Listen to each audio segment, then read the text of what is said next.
தேவனுக்கே மகிமை உண்டாவதாக. இன்றைய நல்வார்த்தை, இலவசமாய் பெற்றீர்கள், இலவசமாய் கொடுங்கள். மத்தேயு 10:8.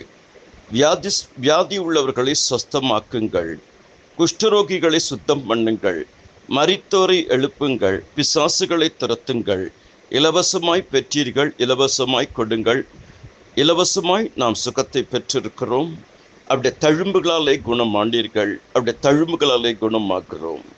கர்த்தர் தம்முடைய நாமத்தினாலும் வார்த்தையினாலும் அவருடைய தழும்புகளாலும் நம்மை குணமாக்குகிறார். விசுவாசமுள்ள ஜெபம் பிணியாளியை ரட்சிக்கும்.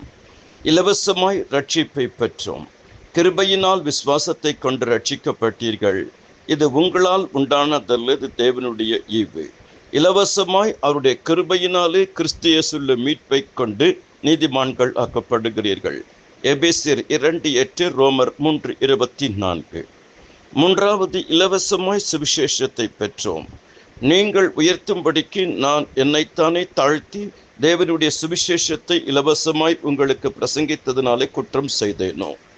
ஒருவரிடத்திலும் இலவசமாய் சாப்பிடாமல் உங்களில் ஒருவனுக்கும் பாரமாய் இராதபடிக்கு இரவும் பகலும் பிரயாசத்தோடும் வருத்தத்தோடும் வேலை செய்து சாப்பிட்டோம்.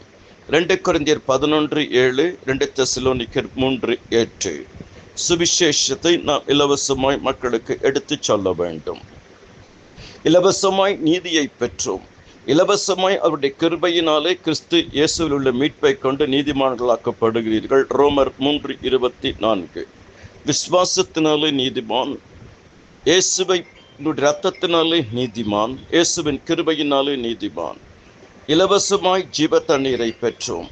நான் அல்பாவும் ஒமேகாவும் ஆதியும் அந்தமுமாய் இருக்கிறேன்.